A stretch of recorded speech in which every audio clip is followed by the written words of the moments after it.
পেশেন্টরা যখন আমাদের কাছে আসেন ক্যাথ ল্যাবে ভর্তি হওয়ার জন্য বা ক্যাথ ল্যাবে কোনো প্রসিডিওর হওয়ার জন্য, তো স্বাভাবিকভাবেই তাদের মনে প্রশ্ন থাকে ক্যাথ ল্যাবে যে অপারেশনটা হবে সেটার জন্য আমাদের কিভাবে প্রস্তুতি নিতে হবে, আমাদের কি না খেয়ে থাকতে হবে, আমাদের কি অজ্ঞান করা হবে কিনা, কতক্ষণ লম্বা প্রসিডিওর হবে এবং আমাদের পুরনো ওষুধ যেগুলো চলছে সেগুলো বন্ধ থাকবে কিনা। তো আজকে আমরা এই টপিক নিয়ে আলোচনা করব যে ক্যাথ ল্যাবে যদি আপনার কালকে শিডিউল ওটি থাকে তো তার আগের দিন বা কিছুদিন আগে থেকে কিভাবে আপনি তৈরি থাকতে পারেন।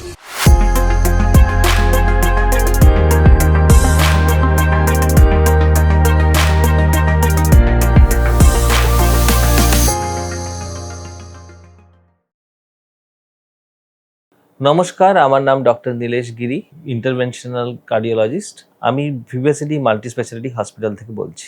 ক্যাথ ল্যাবের মোস্ট অফ দ্য প্রসিডিওর আমরা লোকাল অ্যানাস্থেসিয়া দিয়ে করি। তার মানে আমরা যেখানে প্রসিডিওর করব, ধরুন আমরা এখন একটা অ্যাঞ্জিওগ্রাফি করব, সেটা আমাদের হাতের শিরা দিয়ে করতে পারি বা হলো পায়ের শিরা দিয়ে করতে পারি। তাহলে যেই জায়গাটি শিরা আছে শুধু সেই জায়গাটাই ওটি অবশ করে তাহলে আমরা করতে পারবো। তো পেশেন্টকে ইউজুয়ালি আমাদের অজ্ঞান করতে প্রয়োজন হয় না। কিছু কিছু প্রসিডিওর বা আমাদের পেশেন্টদের অজ্ঞান করতে হয়, সেটাকে আমরা কনসিয়াস সেডেশন বলি। একটা ঘুমের ওষুধের মধ্যে দিয়ে রেখে আমরা করতে পারি। ধরুন কোনো পেশেন্টের হার্টের ফুটো বন্ধ হবে এবং তার জন্য আমরা মুখের মধ্যে নল দিয়ে আমরা একটা ইকোকার্ডিওগ্রাফি করতে করতে অপারেশনটা করতে চাইছি। সেই সময় আমাদের পেশেন্টকে আমরা বলি যে 6 ঘন্টা 7 ঘন্টা না খেয়ে থাকতে বা ওভারনাইট না খেয়ে থাকতে হবে, এবং তখন আমরা একটা কনসিয়াস সেডেশনের মধ্যে দিয়ে আমরা এই প্রসিডিওরটা করি।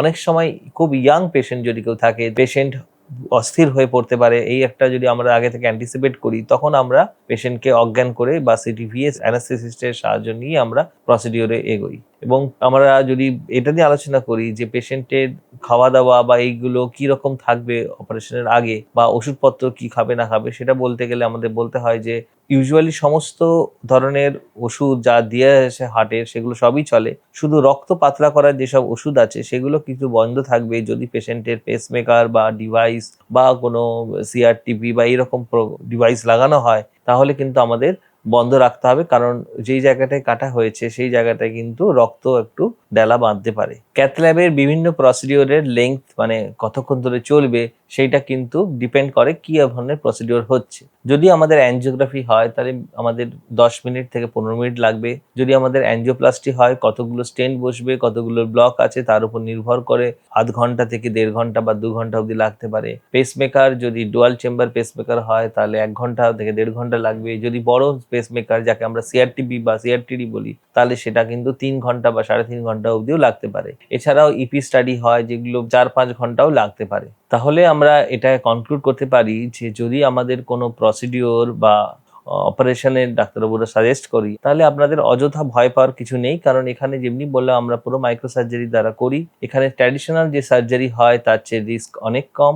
এই ভিডিও রিলেটেড বা যে কোনো কার্ডিও হেলথ রিলেটেড যদি কোনো সমস্যা বা কোয়ারি থাকে, তাহলে আমাদের ভিডিও ডেসক্রিপশন বক্সের লিঙ্কে আপনি ক্লিক করে আপনাদের কোয়ারি বা সমস্যা জানান। আমাদের ভিভাসিটি হসপিটালের টিম আপনাদের এই প্রশ্নের উত্তর দেবে।